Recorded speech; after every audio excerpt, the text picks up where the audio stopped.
Good morning business breakfast షోకి స్వాగతం. Last night US markets స్వల్ప నష్టాలతో ముగిశాయి అండ్ యూఎస్ ఈక్విటీస్లో 20 to 30% కరెక్షన్ తప్పదు అని మార్క్ ఫ్యాబర్ ప్రముఖ మార్కెట్ అనలిస్ట్ ఆయన చెప్తున్నారు. సో ఇక మన మార్కెట్స్ విషయానికి వస్తే నిన్న రికార్డ్ క్లోజ్ చూసాం సెన్సెక్స్ నిఫ్టీలకు సంబంధించి. అండ్ ఇవాళ అందరి చూపు రైల్వే బడ్జెట్ మీదే ఉంది. ఫస్ట్ నాన్ కాంగ్రెస్ బడ్జెట్, 10 సంవత్సరాల తర్వాత వస్తున్న నాన్ కాంగ్రెస్ బడ్జెట్. బీజేపీ ప్రభుత్వానికి ఇది మొట్టమొదటి రైల్వే బడ్జెట్. దీని తర్వాత ఎల్లుండి అసలైన యూనియన్ బడ్జెట్ కోసం రంగం సిద్ధమవుతోంది. సో దినేష్ త్రివేది గుర్తున్నారా మీకు? 2012లో ఒక రెవల్యూషనరీ రైల్వే బడ్జెట్ను ప్రవేశపెట్టి మమతా బెనర్జీతో చివాట్లు ముట్టికాయలు తిన్న మాజీ రైల్వే మంత్రి. సో రైల్వే స్టేషన్స్ ఎయిర్పోర్ట్స్ కంటే భిన్నంగా ఎందుకు ఉండాలి, చౌకబారుగా ఎందుకు కనిపించాలి అంటూ ప్రశ్నించిన మొట్టమొదటి వ్యక్తి. ఇదే మాట మొన్న మన ప్రధాని నరేంద్ర మోడీ నుంచి కూడా వెలువడింది. So Indian railway station development అథారిటీని ఏర్పాటు చేయాలని త్రివేది 2012 రైల్వే బడ్జెట్లో ప్రకటించారు. అండ్ ఇన్ఫ్యాక్ట్ నగరాల్లో మనం చూస్తుంటాం, ప్రతి రైల్వే స్టేషన్ కూడా నగరం మధ్యలో ఉంటుంది. ఎయిర్పోర్ట్ చూస్తే మనకు ఎక్కడో శివార్లో కనిపిస్తుంది, నగరానికి 20-30 సమ్టైమ్స్ 50 కిలోమీటర్ల అవతలు కూడా ఉంటూ ఉంటాయి. But railway stations are in the central part of the city. So వాటికి ఉండే రియల్ ఎస్టేట్కు ఎంతో వాల్యూ ఉంటుంది. ఒక్కొక్క రైల్వే స్టేషన్ 10 ఎకరాల్లో విస్తరించి ఉంటుంది.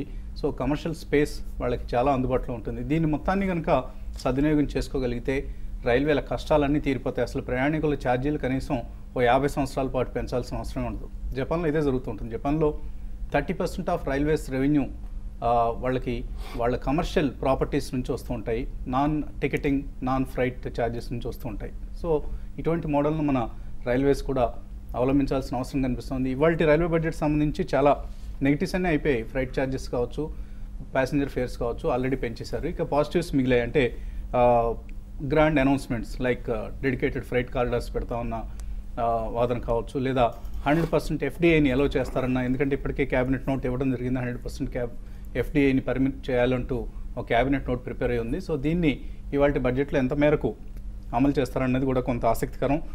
చాలా రోజుల తర్వాత రైల్వే బడ్జెట్ సంబంధించి కొంత మార్కెట్స్లో ఆసక్తి నెలకొంది. నార్మల్గా రైల్వే బడ్జెట్స్ నాన్ ఈవెంట్గానే చూస్తూ ఉంటాయి.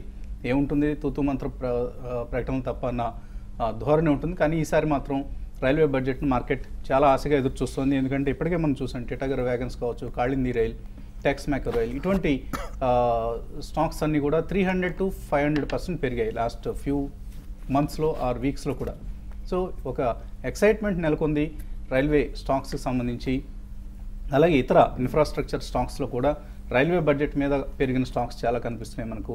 సో ఇటువంటి సెబ్కో కావచ్చు, హిందుస్థాన్ రెక్టిఫైర్స్ కావచ్చు, ఇటువంటి స్టాక్స్లో కూడా మనకు ఇంట్రెస్ట్ కనిపిస్తుంది. సో ఇవన్నీ రైల్వే బడ్జెట్ పట్ల ఆసక్తి నెలకొన్న తరుణం ఇది.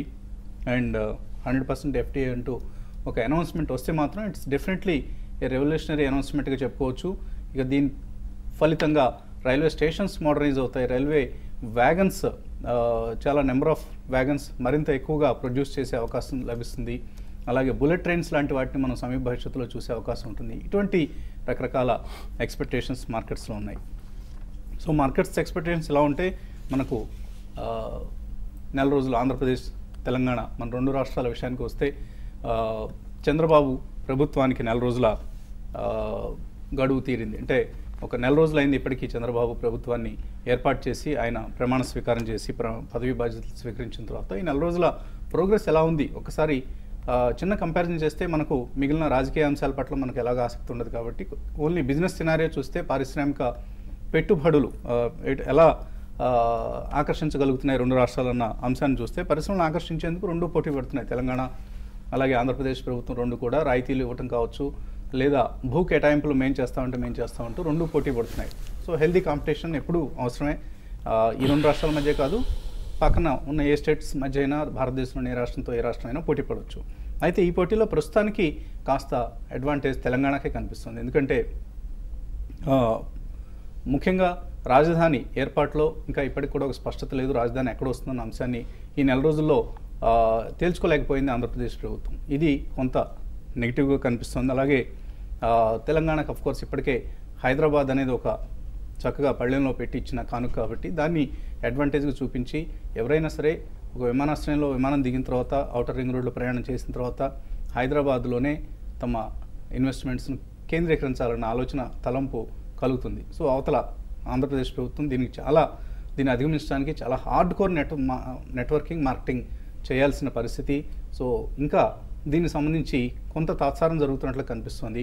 ప్రస్తుతానికి మనకు అడ్వాంటేజ్ తెలంగాణ కనిపిస్తుంది. ఓవైపు అక్కడ స్పెక్యులేషన్తో భూముల ధరలు పతాక స్థాయికి తారాస్థాయికి చేరుతున్నప్పుడు కూడా ఇంకా రాజధాని మీద తాత్సారం చేయడం అనేది కరెక్ట్ పద్ధతి కాదు. దీన్ని త్వరలో తేల్చాల్సిన అవసరం కనిపిస్తుంది. అండ్ పన్ను రాయితీలు కావచ్చు, మాతృభూమి మీద ఉన్న మమకారం కావచ్చు, లేదా కొంత బిజినెస్ అడ్వాంటేజ్ అక్కడ ఉంటుందన్న ఉద్దేశంతో చాలా సంస్థలు ఇప్పటికే ఇక్కడ నుంచి క్యూ కడుతున్నాయి. హైదరాబాద్ నుంచి ఆంధ్రప్రదేశ్ వెళ్ళడానికి వందలాది కంపెనీలు.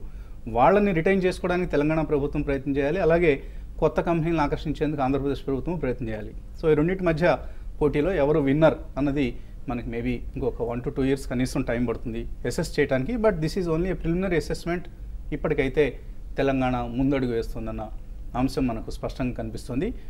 దీనికి నిదర్శనంగా ఇప్పటికే భారీ పెట్టుబడుల కోసం తెలంగాణను ఎంచుకున్నాయి టాటా గ్రూప్ కావచ్చు, ఎన్ఎస్ఎల్ గ్రూప్, ఆస్ట్రేలియాకి సంబంధించిన group NSL, SAIL, hero MotoCorp ఇవన్నీ కూడా ఇప్పటికే తెలంగాణలో పెట్టుబడులు పెడతామంటూ ముందుకు వస్తున్నాయి. సో బివేర్ ఆంధ్రప్రదేశ్, తెలంగాణని బీట్ చేసేందుకు మీరు మరింత చెమటోడ్చాల్సిన పరిస్థితి కనిపిస్తుంది.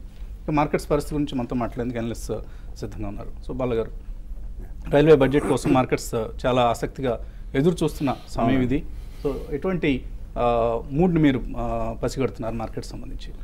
Basically it's going to be a policy road map which will be laid out అని చాలా స్ట్రాంగ్గా మనం గతంలో వార్తలు విన్నామండి. So I think that will be the primary focus. మీరు ఇప్పుడే మెన్షన్ చేసినట్టు ఫేర్ హైక్స్ అంటే ప్యాసింజర్ ఫేర్ హైక్ కానివ్వండి, ఫ్రైట్ రేట్ హైక్ కానివ్వండి, అది గతంలోనే జరిగింది. కాబట్టి more stress will be laid on modernization of railway, completely railways అండి. సో ఎఫ్డీఏ 100% ఇస్తారా లేదా అని అది పక్కన పెడితే at least there'll be a road map. అంటే మనం గతంలో కొంతమంది చాలా పెద్ద పారిశ్రామికవేత్తలు ఇండియన్ రైల్వేస్ కానివ్వండి, ఎల్ఐసి కానివ్వండి, ఇటువంటివన్నీ కూడా పబ్లిక్ ఇష్యూకి వెళ్ళాలి, they should also divorce the assets and equity అని చెప్పేసి వాదన చాలా స్ట్రాంగ్గా వినిపించింది. కాబట్టి ఈ రోజు రైల్వే బడ్జెట్లో definitely I think they'll be a lot of different areas of railway which will be private public participation అనండి, రైల్వే స్టేషన్స్ మోడర్నైజేషన్ అనండి. ఇప్పుడే మీరు అన్నట్టు ఒక రైల్వే స్టేషన్స్ డెవలప్మెంట్ అథారిటీ లాగా ఒక రెగ్యులేటరీ అథారిటీని కానీ ఒక డెవలప్మెంట్ అథారిటీని ఫామ్ చేయడం, అండ్ బుల్లెట్ ట్రైన్స్ కూడా అనౌన్స్ చేస్తారు.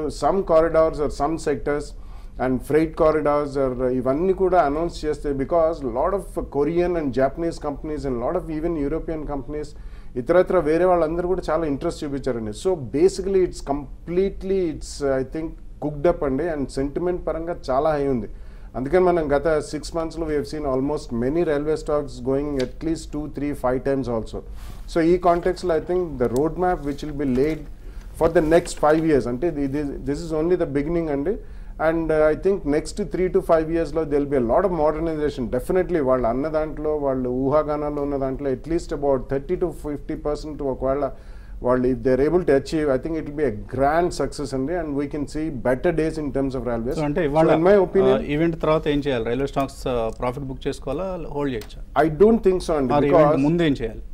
ముందంటే ఈ రోజు ఇంట్రాడే అయితే ఇట్స్ నాట్ మై ప్రెరోగేటివ్ అండి. బట్ డెఫినెట్లీ గతంలో ఎవరైనా కొనుంటే ఆల్మోస్ట్ 2, 3, 5 times పెరిగాయి. కాబట్టి I think some stocks one should definitely take some money off the table. Profit book చేయడం అనేది ఎంతైనా ఉత్తమం అండి. ఎటువంటిదైనా buy on rumour and sell on news అనేది ఇప్పటికి కూడా స్టాక్ మార్కెట్లో డెఫినెట్లీ అది రాణిస్తుంది, వర్తిస్తుంది. సో ఈ కారణం మూలాన ఒకవేళ ఏదైనా స్ట్రాంగ్ స్పర్ట్ వస్తే మాత్రం డెఫినెట్లీ కొద్దిగా ప్రాఫిట్స్ బుక్ చేయాలి. Maybe about 25-30% of the quantity. ఒకవేళ 500 or 1000 తప్పకుండా బుక్ చేయాలండి. ఎందుకంటే తర్వాత ప్రైస్ డిస్కవర్ అనేది అవుతుంది. ఎక్స్పెక్టేషన్ మీద బాగా పెరిగాయి కాబట్టి profit booking is always advisable. So టెక్నికల్గా ఏం చెప్తారు? నిఫ్టీ 7800 లెవెల్ వైపు వెళ్తుంది. ఇక్కడ టెక్నికల్గా ట్రేడర్స్కి ఎటువంటి సలహా ఇస్తారు? టెక్నికల్గా లాస్ట్ 2 రోజులు మార్కెట్ మూవ్మెంట్ చూస్తుంటే కనుక ఈ లెవెల్లో కొంచెం స్వల్ప అప్రమత్త ట్రెండ్ కనిపిస్తుంది. కొంచెం కాషియస్గా ఉండాల్సిన పరిస్థితి కనిపిస్తుంది. లాస్ట్ 2 daysగా 7800 స్థాయి దగ్గర కొంచెం సెల్లింగ్ ప్రెషర్, ఆ లెవెల్ అధిగమించలేక దాని కిందే క్లోజ్ అవడంతో మార్కెట్లో ఇక్కడ గట్టి రెసిస్టెన్స్ అనేది ఏర్పడింది. అలాగే బ్యాంక్ నిఫ్టీ చూస్తే కనుక లాస్ట్ 1 monthగా కరెక్ట్గా 15,600-700 స్థాయిని మనం అధిగమించలేకపోతున్నాము.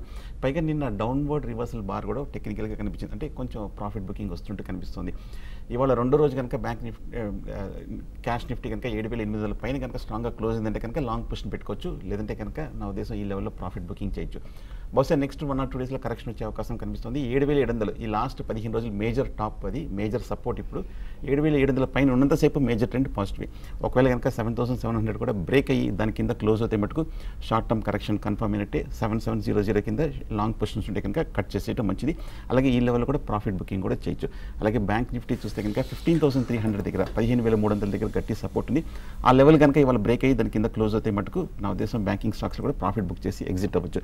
అలాగే ఆర్ఎస్ఐ ఇండికేటర్ చూస్తే కనుక లాస్ట్ 1 or 2 డేస్లో నెగటివ్ డైవర్జెన్స్ కనిపిస్తుంది. అంటే ప్రైస్ మీద ఏమో కొంచెం హయ్యర్ టాప్స్ హయ్యర్ బాటమ్స్, కానీ RSI indicator lower tops lower bottom. అంటే ఇది కూడా ఒక మార్కెట్లో ఒక టైర్డ్నెస్, ఒక వీక్నెస్ సూచిస్తుంది. సో మేజర్ ట్రెండ్ బులిష్గా ఉంది, బట్ కానీ షార్ట్ టర్మ్ ఒక కరెక్షన్ అవకాశం ఉంది. సో లాంగ్ పొజిషన్స్ అవాయిడ్ చేయడం మంచిది. షార్ట్ పొజిషన్ ఉంటే కనుక స్ట్రిక్ట్గా 7,800 పైన స్టాప్ లాస్ పెట్టడం మంచిది. ఫ్రెష్ లాంగ్ అయితే అవాయిడ్ చేయడం మంచిది, ప్రాఫిట్ బుక్ చేయడం మంచిది. సో మ్యూచువల్ ఫండ్ మార్కెట్లో ఎటువంటి మూవ్స్ కనిపిస్తున్నాయి? చాలా ఫండ్స్ నుంచి పాజిటివ్ రిటర్న్స్ అండ్ ఇందులో కూడా మల్టీ బ్యాగర్స్ కనిపిస్తున్నాయి. తప్పకుండా అండి. ప్రిడామినెంట్గా యాక్టివిటీ అంతా కూడా mid cap and small cap ఫండ్స్లోనే కనపడుతున్నాయి. ఐ థింక్ లార్జ్ క్యాప్ కూడా కొంచెం ప్రాబ్లీ కన్జర్వేటివ్. మీరు అన్నట్టుగా budget is one big event or activity which is there. So investors should look at this with different perspective altogether for next 2 to 3 years. Specific sectors, ఇప్పుడు agri sector కానీ, defence sector కానీ, infrastructure sector కానీ, I think lot of analyst కూడా చాలా మంచి stocks చెప్తుంటారు. ఇప్పుడు కావేరీ సీడ్స్ కానివ్వండి, జైన్ ఇరిగేషన్, ఫినోలెక్స్, ఆస్ట్రా పాలీ, ఎల్ఎన్టీ, ఇటువంటి చాలా మంచి stocks. If everyone wants to buy these stocks, I think investment చాలా కావాలి. బట్ దీనికి అనుగుణంగా you have lot of mid cap and small cap funds ఏవైతే రెగ్యులర్గా డిస్కస్ చేస్తున్నాం. Franklin India prima fund, Franklin smaller cap fund, అదే మాదిరిగా UTI mid cap fund, you have Prudential ICICI value discovery fund. So ఇటువంటి ఫండ్స్లో invest చేస్తే I think you will have good returns. In last 1 year some of these funds have given almost 60-70% return. But అదే మాదిరిగా ఆ benchmark తీసుకోకుండా next 2 to 3 years if they can really look at it, I think you should be getting average of CAGR ఒక 20-25% returns వచ్చే అవకాశం ఉంటుంది. So stay invested, don't take profit అనేది. I think probably last 3 months 6 months ఏదైతే invest చేశారో కొంచెం returns వచ్చినాక కూడా don't take it out. So next 2 to 3 years stay invested, you will get good returns in all the mid cap and small cap funds. ఒకవేళ conservative investors ఉంటే large cap funds ఏదైతే మనం model పోర్ట్ఫోలియోలో ఇచ్చామో I think you can look at those funds. So దీపం ఉండగానే ఇల్లు చక్కబెట్టుకుంటారు కొంతమంది promoters. REI agro promoter ఆస్పెక్టివ్ వాణిజ్య నేను పేరు అనుకుంటాను. ఆయన స్టేక్ను 16.47 నుంచి 15.72% తగ్గించుకున్నారు లాస్ట్ జస్ట్ 1 weekలో. సో ఇటువంటి కంపెనీల పట్ల జాగ్రత్తగా ఉండాలి. ONGC of course another stock to watch. 5-10% stake ప్రభుత్వం డిజిన్వెస్ట్మెంట్ చేసే అవకాశం ఉంది. 35,000 crores మార్కెట్ నుంచి రైజ్ చేసే అవకాశం ఉందంటూ ఇవాళ ఎకనామిక్ టైమ్స్లో వార్త రావడం జరిగింది. సో ఇది కూడా one of the stocks. First caller లైన్లో ఉన్నారు, నర్సాపురం నుంచి సూరిబాబు. హలో. నమస్తే వసంత్ గారు. మేము HBL పవర్ కుటుంబాలు 25 రికమెండ్ చేసినప్పుడు కొన్నాం సార్. ఇప్పుడు రేట్ దాటింది, ఇప్పుడు అమ్మేయచ్చండి లేకపోతే హోల్డ్ చేయొచ్చా? అలాగే టులిప్ టెలికామ్ కూడా 10 rupees లో ఉన్నాయి సార్, హోల్డ్ చేయొచ్చా? HBL power and tulip telecom hold చేయొచ్చా? HBL Power definitely I think you should hold అండి, ఎందుకంటే ఇప్పుడే the run has started and basically industrial batteries they very strong అండి. automotive batteries లో అంత they are not really present there. Exide and Amaraja batteries have been the leaders. So ఈ context లో I think రేపొద్దున మనం ఏ మాత్రం GDP growth rate కానీ ప్రగతి సాధించినా definitely all industrial batteries will also do well. And గతంలో మనం ఈ company last 3 to 5 years was non performer. కొద్దిగా ఐ థింక్ ఇట్స్ గాడిలో పడుతుంది. Definitely HBL Power I think you should retain. Tulip Telecom on every rise I think you should sell and come out. And there lot of corporate governance issues and మధ్యలో చాలా డబ్బులు raise చేసి lot of promoters కూడా pledge shares were sold by all the funds and financiers. So Tulip Telecom on rise is sell. Chennai నుంచి Prabhakar. Hello sir. Hello అదే Prabhakar sir. నమస్కారం sir. ఇప్పుడు South Indian Bank, United bank of India గురించి sir. United bank of India already నేను 50 rupees లో కొనుక్కున్నాను. తర్వాత అది డిస్పోజ్ చేస్తే బాగుంటుందా ఈ ప్లేస్ ఈ టైంలో? తర్వాత ప్రైవేట్ బుక్ చేసుకోవచ్చు సార్. తర్వాత సౌత్ ఇండియన్ బ్యాంక్ ఒకటి సార్, ఇప్పుడు ఈ రేట్ లో కొనొచ్చా సార్? అది ఇప్పుడు ఏమైనా బడ్జెట్ విషయంలో తగ్గుతుందా ఆఫ్టర్ బడ్జెట్ ఏమన్నా? కొంచెం లేట్ గా ర్యాలీ స్టార్ట్ అయింది సౌత్ ఇండియన్ బ్యాంక్ లో. ఈ మధ్య ఇంట్రెస్ట్ బాగా ఎక్కువ. Lot of big time investors have bought into that company అండి. యూసుఫ్ అలీ అని చెప్పి Lulu's, he's the owner of that chain in the entire Gulf Cooperation Council. ఆయన హెవీ స్టేక్ కొనడం జరిగింది. సెకండ్లీ మోనిష్ పాబ్రా అని చెప్పి is one of the smartest investors in the world, వాళ్ళిద్దరు కూడా చాలా హెవీగా స్టేక్ పెంచుకున్నారు సౌత్ ఇండియన్ బ్యాంక్ లో. రీసెంట్ టైమ్స్ లో జరిగింది. I think you should definitely hold on to the stock అండి. And on declines you should definitely add on to the stock. ఎందుకంటే నెక్స్ట్ 2-3 years లో most of the South India based private sector banks అన్ని కూడా either they will expand geographically or on the net also, otherwise they will be targets of takeover అండి. So ఈ కారణం వల్ల definitely retain it. United bank of India కొద్దిగా there are lot of issues in terms of balance sheet and non performing assets. Already మీరు ఉన్నాయి కాబట్టి కొద్దిగా rise లో దాని నుంచి షిఫ్ట్ ఓవర్ అయిపోయి any of the other south Indian banks you can buy. Pavan Achampeta నుంచి తర్వాత caller. Hello sir, good morning sir. Morning అండి, అడగండి. అమర్ రాజా 390 లో, సిప్లా 404 లో హోల్డ్ చేస్తున్నా సార్. అలాగే టాటా స్టీల్ కూడా 535 లో ఉన్నాయి సార్. ఇది లాంగ్ టర్మ్ కోసం హోల్డ్ చేయొచ్చా? ఇంకా 1 year కోసం హోల్డ్ చేద్దాం అనుకుంటున్నాను. ఓకే, 3 స్టాక్స్ చూస్తే కనుక బులిష్ గా ఉంది. ముఖ్యంగా అమర్ రాజా చూస్తే కనుక 240 రూపీస్ నుంచి 500 రూపీస్ దగ్గర కూడా బాగా పెరిగి హైయర్ లెవెల్లో మార్కెట్ కన్సాలిడేషన్ వచ్చినప్పటికీ ప్రతి డిప్లోనూ బయింగ్ వస్తుంది. సో డెఫినెట్ గా మీరు లాంగ్ టర్మ్ కోసం ఉంచొచ్చు. అలాగే సిప్లో కూడా చాలా రీసెంట్ గా ఒక 370 నుంచి 450 వరకు లేట్ గా అయినప్పటికీ స్ట్రాంగ్ గా రీబౌండ్ కూడా అవడం జరిగింది. సో డెఫినెట్ గా బులిష్ గా ఉంది. ఏ మాత్రం కరెంట్ లెవెల్లో కనుక 450 పైన కనుక అధిగమించి కన్సాలిడేషన్ అయ్యి కొంచెం నిలబడిందంటే కనుక నెక్స్ట్ టార్గెట్ 500 రూపీస్ కూడా వెళ్ళే అవకాశం ఉంది. అలాగే టాటా స్టీల్ కూడా మనం చూస్తున్నాము కరెక్ట్ గా 200 రూపాయల నుంచి 575 రూపాయల వరకు పెరిగి కూడా ఈ లెవెల్లో కన్సాలిడేషన్ అవుతుంది. బయింగ్ కూడా ఉంది. ఓవరాల్ మెటల్ ప్యాక్ కూడా స్ట్రాంగ్ ఉంది. సో 3 హోల్డ్ చేయొచ్చు లాంగ్ టర్మ్ కోసం. దేవేంద్రరావు అడుగుతున్నారు, గ్రూప్ ఫైనాన్స్ 200 రూపాయలు కొన్నారు. అలాగే జిఐసి కొందాం అనుకుంటున్నారు, GIC housing finance. So group finance continue చేయొచ్చా, అలాగే జిఐసి కొనొచ్చా? Yeah, definitely it's a good idea. Group finance already కొన్నా అంటున్నారు కాబట్టి యూ కెన్ కీప్ ఇట్ అండి. It comes from an excellent pedigree. HDFC వాళ్ళ అసోసియేట్ కంపెనీ ఇది. అండ్ జిఎస్సి హౌసింగ్ ఫైనాన్స్ తప్పకుండా మీరు కొనొచ్చండి. ఎందుకంటే రీసెంట్ టైమ్స్ లో we have seen all the other housing finance companies far out beating GSC housing finance, which is also very strong housing finance company with government backing. So low cost funds kuda vallaki em kodavledandi. Definitely GSA housing finance you should buy right away, and also it carries now a 6 rupees dividend also.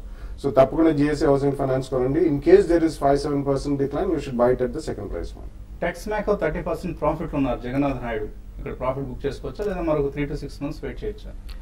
నా ఉద్దేశంలో ఈ లెవెల్లో కొంచెం profit book చేయొచ్చండి. Tax మ్యాకో చూస్తే కనుక last ఫిబ్రవరి bottom నుంచి continuous గా వీక్లీ చార్ట్లో పెరుగుతుంది. కొంచెం ఓవర్ బాట్లో ఉంది, ప్రాఫిట్ బుక్ చేయొచ్చు. జిఎంఆర్ ఇన్ఫ్రా, దీని నుంచి రిలయన్స్ ఇన్ఫ్రాకి షిఫ్ట్ కావచ్చు, శ్రీవల్లి అడుగుతున్నారు. Not a bad idea అండి. It's definitely a good idea. ఎందుకంటే Reliance Infra in terms of size it's next best to LNT అనే చెప్పాలి. అండ్ రీసెంట్లీ వాళ్ళది ఈవెన్ ముంబైలో మెట్రో రైల్ అదన్నీ స్టార్ట్ అయినాయి. సో నెక్స్ట్ ఇయర్ నుంచి almost 400 to 500 crores additional bottom line కి straight away వెళ్తుంది. సో ఇన్ దట్ కాంటెక్స్ తప్పకుండా it becomes a good switch from GMR to Reliance Infra in 2 price points. Dena bank south Indian bank hold చేస్తున్నారు. సుబ్బయ్య 58 లో Dena bank, అలాగే south Indian bank 25 లో profit book చేసుకున్నాను అనుకుంటున్నారు, చేయొచ్చా? దేనా బ్యాంక్ 50 నుంచి 90 వరకు పెరిగి ఈ మధ్య కొంచెం స్వల్ప రియాక్షన్ ఇస్తున్నాం. బ్యాంకింగ్ స్టాక్స్ అని హైయర్ లెవెల్లో కొంచెం కన్సాలిడేషన్ అవుతుంది. షార్ట్ టర్మ్ లో అయితే ప్రాఫిట్ బుక్ చేయొచ్చు, మళ్ళీ డిప్ లో మళ్ళీ బై చేయొచ్చు. South Indian bank percent profit book చేసుకోవచ్చా, ఇప్పుడే ర్యాలీ వేగం పుంజుకుంటుంది, హోల్డ్ చేయొచ్చా? టెక్నికల్ గా బాగా బులిష్ ఉంది. 20 రూపీస్ నుంచి 35 రూపీస్ వరకు పెరిగి కొంచెం హైయర్ లెవెల్లో కూడా బాగా మార్కెట్ బ్యాంకింగ్ స్టాక్స్ కి సంబంధం లేకుండా 1 week గా పెరుగుతుంది. ముఖ్యంగా లాస్ట్ 1 week వచ్చి వెర్టికల్ గా పెరుగుతుంది. సో బులిష్ గా అనేది షార్ట్ టర్మ్ అయితే ప్రాఫిట్ బుక్ చేయొచ్చు, బట్ లాంగ్ టర్మ్ అయితే డెఫినెట్ గా హోల్డ్ చేయండి. ఒకవేళ 30కి వస్తే కనుక మళ్ళీ రీఎంటర్ అవ్వచ్చు. Birla sun life front line equity direct ఇందులో 4000, హెచ్డిఎఫ్సి ఈక్విటీ ఫండ్ లో 4000, ఐసిఐసిఐ ప్రుడెన్షియల్ వాల్యూ డిస్కవరీ దీనిలో 2000 రూపీస్ ఇన్వెస్ట్ చేస్తున్నారు. స్వాతి 5000, మరొక 5000 రూపీస్ ఇన్వెస్ట్ చేద్దాం అనుకుంటున్నారు. వీటిలో కంటిన్యూ చేయొచ్చా, లేదా ఏదైనా కొత్త స్కీమ్ మీరు రికమెండ్ చేస్తారా? ఈ 3 స్కీమ్స్ ఏదైతే చెప్పారంటే I think you can continue and probably continue for next 3 to 5 years. ఎందుకంటే one is a multi-cap fund, one is probably a mid-cap fund. So another 5,000 if you want to really look at, I would suggest is the Franklin India Prima Fund or HDFC mid-cap opportunities. These are 2 funds on the mid-cap you can look at. Uma Kavukuntla అడుగుతున్నారు, Linde India కొన్నారు 382 లో, hold or exit? Hold చేయమని చెప్తానండి, because it's one of the best companies operating in terms of gas, all gases, industrial gases, even health related gases. Definitely it's one of the finest multinational companies with huge expansion plans. Please hold it. Narasimharao federal bank 132 లో కొన్నారు, ఏంటి పరిస్థితి? Short term కోసం hold చేయొచ్చా? కొంచెం high price లో తీసుకున్నారండి. 70 రూపాయల నుంచి కరెక్ట్ గా 135 పెరిగిన తర్వాత బాగా పీక్ లో తీసుకున్నారు. కొంచెం షార్ట్ టర్మ్ కరెక్షన్ వచ్చే అవకాశం ఉంది. ప్రస్తుతానికి ఇది హోల్డ్ చేయండి. నా ఉద్దేశం ఏమైనా 140-150 వస్తే కనుక అక్కడ ప్రాఫిట్ బుక్ చేయొచ్చు. కొంచెం బ్యాంకింగ్ స్టాక్స్ లో ఇంట్రెస్ట్ తక్కువగా ఉన్న సమయం ఇది. అండ్ ఆల్సో ఫెడరల్ బ్యాంక్ అంత యాక్టివ్గా పార్టిసిపేట్ చేయట్లేదు. మేబీ కొంచెం టైం మీరు హోల్డ్ చేయాల్సి ఉంటుంది, 3 to 6 months వెయిట్ చేయాల్సి ఉంటుంది. అలాగే మ్యూచువల్ ఫండ్స్లో Tata infrastructure fund, Tata mid cap fund, ఈ రెండిట్లో 1000 రూపీస్ ఎస్ఐపి చేస్తున్నారు. సాయి ప్రదీప్ రాజ్కోట్ నుంచి అడుగుతున్నారు. Target period 1 year, decent returns వస్తాయి రెండిట్లో.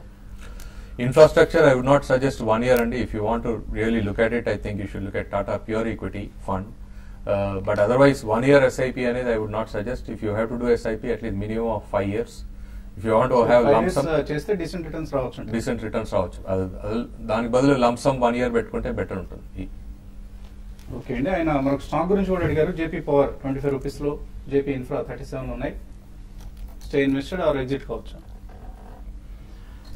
రెండు స్టాక్స్ లోనే ప్రస్తుతానికి హోల్డ్ చేయండి. కొంచెం లాస్ట్ 1 week గా చూస్తే ఇంకా రెండు స్టాక్స్ లో మైనర్ టైర్నెస్ కనిపిస్తుంది. బట్ ప్రస్తుతానికి ఓవరాల్ గా బులిష్ గా ఉంది, హోల్డ్ చేయండి. ఇంకా చాలా మెయిల్స్ మిగిలిపోయి కానీ సమయం కూడా మించిపోయింది. ఇది ఇవాల్టి బిజినెస్ బ్రేక్ఫాస్ట్ షో. మధ్యాహ్నం 1:30 మళ్ళీ స్మార్ట్ ఇన్వెస్ట్లో కలుద్దాం.